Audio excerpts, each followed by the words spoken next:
So as you can see, I have finished out adding the curtain texture to all of my legs and borders. And if I zoom in, you can see that a little bit better because I had those different colors in the beginning. That fill color was a little bit different. There's a little bit of distinction between the different layers. Now we're going to go through a process of making that even more obvious and even enhancing the sense of three-dimensionality of these. And this is going to involve that quick mask that I mentioned earlier. For that, I'm going to go and click on this border one. I'm going to start, we're going to do this layer by layer again.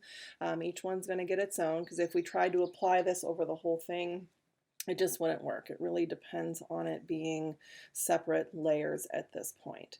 So we're going to apply this quick mask, and I'm going to have my gradient tool selected here. So I have that selected, and when I hit the letter Q on my keyboard, it brings up this quick mask mode.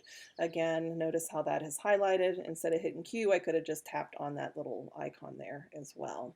And from here, I'm going to apply a black and white gradient. Notice that my colors in my color picker have changed from black and white.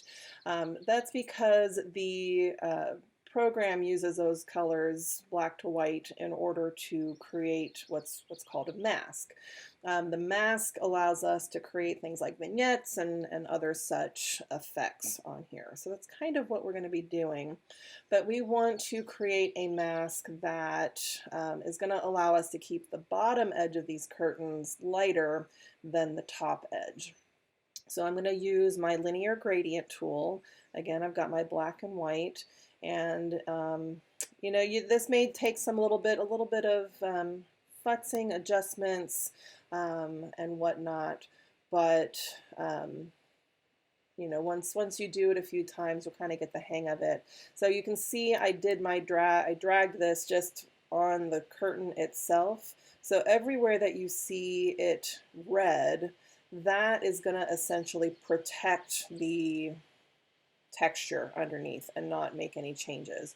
And where it sort of fades into black, that's what is going to actually be selected when we're done with this technique. So once you've created the gradient and you have that mask where you want it to be, just hit that Q again, and it takes us out of that quick mask mode, but it has effectively made a selection for us.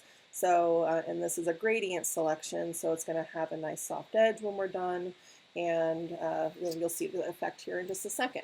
So from here, I'm actually going to adjust the levels. So it is selected.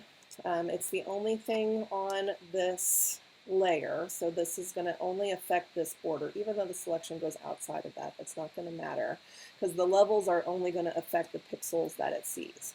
So if I go to here, Image, Adjustments, and Levels, again, shortcut, Command L or Control L.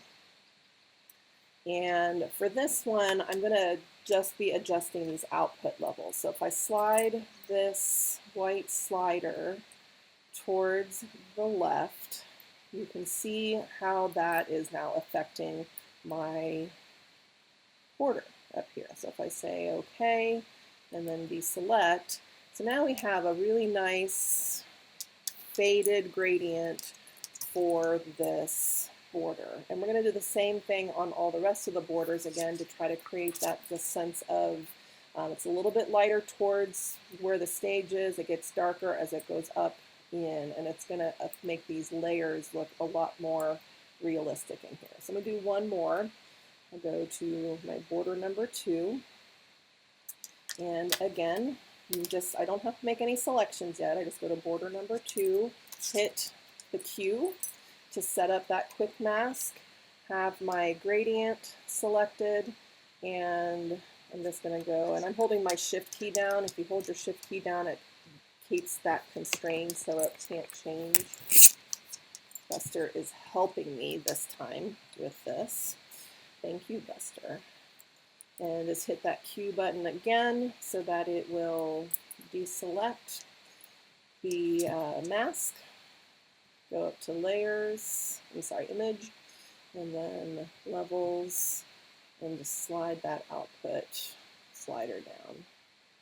course, the more you go down, the very darker it gets, the much darker it gets. So, we don't want to lose all of that detail of the curtains. We just want it to sort of fade to dark at the top.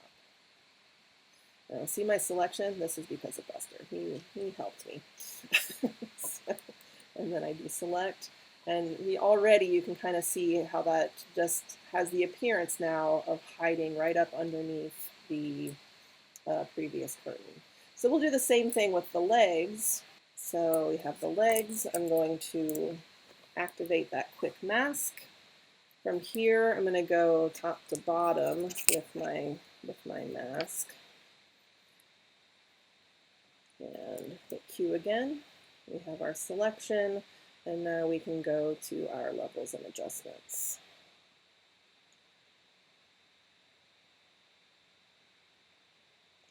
This is where you might want to, maybe making that gradient go top to bottom wasn't the right idea. Maybe I should have gone maybe a third of the way up. So you'll just have to kind of look at that and see how it affects your own images as you work on this. But just by giving that little bit of fading, it really starts to bring out the dimensionality of your image.